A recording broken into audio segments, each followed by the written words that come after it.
que eles usam como fosse preconceituosa, porque esse termo seria criado para se referir ao escravizado.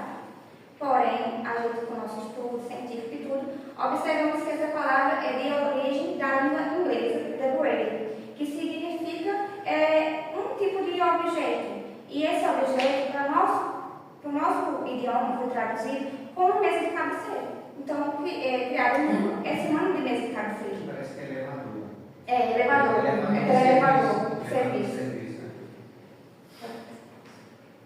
Como vimos, né, que eu falei anteriormente, o texto analisado aborda a temática do racismo como o preto e o negro, somente como sinônimo de cor de pele. E censura essas palavras com mentalidade simplista e limitada, reproduzida e palavra preto e negro parar de utilizar, porque essa palavra é preconceituosa. E eu vou desconsiderar o contexto e cenário segundo o documento. Outro, assim, não apresenta uma perspectiva histórica que a gente também sentiu essa ausência. Foi por isso que a gente também pesquisou historiadores sobre o acontecimento da linguagem, nem identifica elementos de uma tradução discursiva que poderia esclarecer ou refutar qualquer intenção racista preconceituosa na prática linguageira que se dá através de textos. O documento do TSE revela uma perspectiva de ligação do termo preto e negro como fosse algo negativo, como não tivesse outro sentido. Essa abordagem demonstra a ingenuidade dos criadores da cartilha que se apoia em percepções do senso comum e não procura uma fundamentação científica capaz de oferecer ao conteúdo do documento uma análise educativa no prisma do léxico semântico. E ainda, de maneira irônica, uma sugestão de troca do termo branco e claro por preto e escuro, em situação de uso do cotidiano da linguagem, em que, por exemplo, a expressão esclarecer poderia circular socialmente e culturalmente como um sentido histórico equivalente, mas a sua expressão modificada para esclarecer, porém sem adequada contextualização, e numa tentativa de transformação unilateral de uma palavra por outra, imaginando que essa ação arbitrária conseguiria solucionar um fenômeno sociocultural e histórico tão delicado e complicado como é o racismo.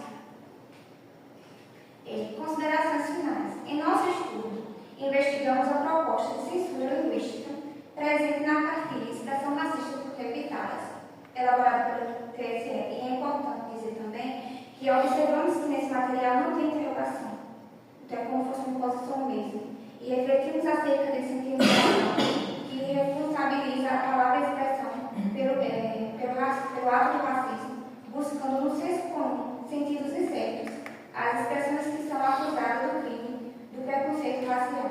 Para tanto, como vimos, foram analisadas 9 das 40 expressões.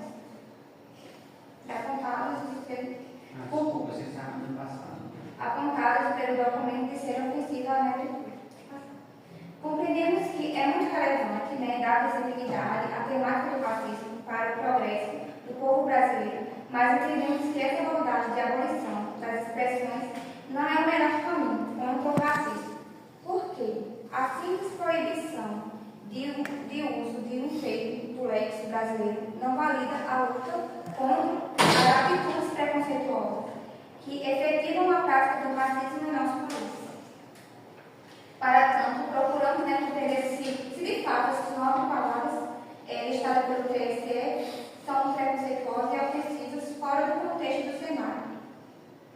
E nosso intuito foi analisar se essas palavras podem ser realmente consideradas preconceituosas ou se em determinados contextos e cenários, para atender determinadas intenções comunicativas e interativas, elas poderiam ser percebidas como ofensivas.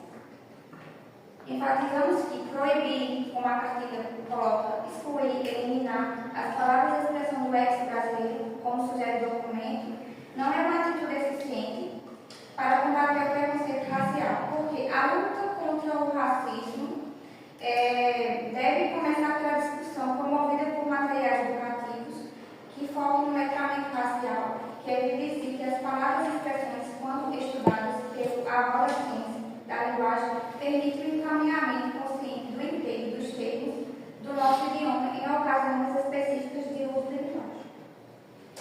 É um trabalho educativo que deve focar na percepção de atualização da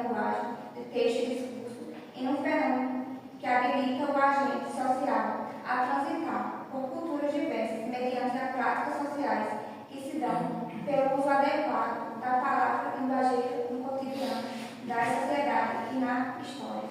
Outro sim, é essencial levar em conta o contexto e cenário em que as palavras são empregadas antes de atribuir os sentidos que lhes são comumente designados.